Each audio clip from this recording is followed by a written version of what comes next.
जब इसको रखा गया तो ये इसकी ना मुझे हरकतें नहीं अच्छी लगती थी। कभी ये यूं देखती थी, ऐसे देखती थी, उस लड़के को देख के हंसो उसको। मैंने फ़ोन किया वापस जिसने रखवाया था, उसको बोला तो भाई इसको ले जाओ, मुझे नहीं समझ आ रही। उसका ये कहना बाजी 2 दिन रुक जाएं, 4 दिन रुक जाएं, कर लेंगे, हो जाएगा। बस उन्होंने ना एक टाइम निकाल रहे थे ताकि बच्ची भागे उधर से ना। अब मैंने ये कबर्ड सेट करनी थी। अब देखे मेरी कबर्ड के ना लॉक नहीं अभी लगे हुए, अभी कुछ भी नहीं था। तो इन्होंने क्या किया, बच्ची को इन्होंने कहीं बोला तो तुम ना वहाँ से भागो।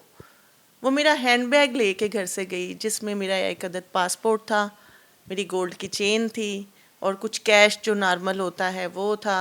तो मेरे लिए पासपोर्ट बहुत कीमती था क्योंकि मेरा अभी उस पर चाइना का वीज़ा आया था। 19 की शाम का आपने कोई एप्लीकेशन, कोई एफआईआर करवाई? जी बिल्कुल। मैंने थाना नवाब टाउन गई नहीं, पहले मैंने 15 की कॉल्स चलाई 15 पे क्योंकि पुलिस वाले आए। क्या टाइम था तकरीबन? 9:30 रात का। 9:30 का कहीं टाइम था जब मैं 15 की कॉल्स चलाने लग गई। 10 बजे के करीब वो लोग आए हैं और उन्होंने सारी बात सुनी। फिर आपको कैसे पता चला कि घर से भाग गई है? किसी ने बताया था? क्योंकि मैं घर नहीं थी, घर नहीं थी। मैं घर नहीं थी, मैं हैपर स्टार थी। मुझे घर से कॉल आई तो उसने, मेरी दूसरी मेट ने बताया तो बाजी जीनत और मोमना दोनों नहीं मिल रही।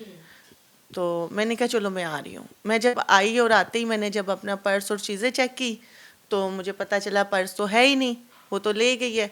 अब हुआ यूँ तो जो सोसाइटी के गार्ड थे ना, मैं उनके पास गई